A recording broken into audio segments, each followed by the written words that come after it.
زار دشم وطن زمر کور زمر ژوند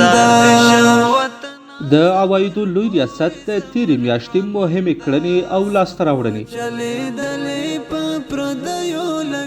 د افغانستان او ترکمنستان ترمنځ د مالیاتو او سوداګریزو مسایلو په تړاو د مذاکراتو لومړی پړاو ترسره شو. د افغانستان او ترکمنستان هیوادونو د مالیاتي چارو د مسؤلینو ترمنځ د مضاعف 2 ځله مالیاتو د نه اخیستلو او اړوندو نورو مهمو مسایلو په اړه د مخامخ مذاکراتو لومړی پړاو د مالیې وزارت د عوایدو او ګمرکونو په معاینیت کې ترسره شو. د ګمرکونو عوایدو معین د مس عینک کان د کیندنې او پروسس کمپنۍ له سرپرست سره وکتل. د مالیې وزارت د ګمرکونو عوایدو معین ښاغلي ملا عبدالقاهر حاجي ادریس په خپل دفتر کې د مس عینک کان د کیندنې او پروسس کمپنۍ له سرپرست بنټاو او ملپلاوي سره د مس عینک کان د کیندنې پر څرنګوالي په افغانستان کې د یادې کمپنۍ د مالیې په ورکړه او یو شمیر ګمرکي مسایلو په تړاو هر اړخیز بحث او خبرې وکړي. د عوایدو لوی ریاست رهبري د نفت او غازو د اتحادیې له استازو سره ناسته وکړه. د عوایدو لوی ریاست عملیاتي مرستیال ښاغلي حافظ خلیل احمد ابو احسان د عوایدو د حقوقي خدمتونو عوایدو پالیسۍ رئیس ښاغلي مولوي ندا محمد صدیقي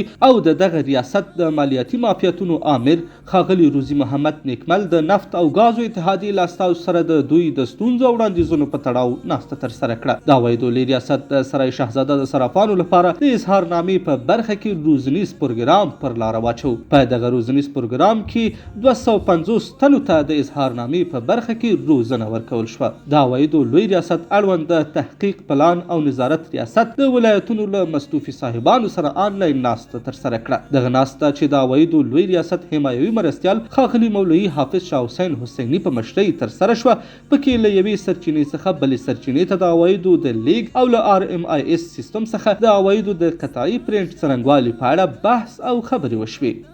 د مالیې وزارت د عوایدو لوی ریاست د 1445 کال د رهبري هیئت ناسته د عوایدو لوی رئیس ښاغلي الحاج شیر محمد مشفق په مشرۍ ترسره شوه، چې پکې د 1402 کال د عوایدو هدف ته د رسیدو د څرنګوالي په اړه د افغانستان د تیلو د پمپونو د اتحادیې مربوط مشرانو د کندهار ولایت مشکلات د ګروي معاملو څخه د اخیستل شوو مالیاتو په څرنګوالي او یو لړ نورو مهمو موضوعاتو بحث وشو. پردیو لکه ژرنده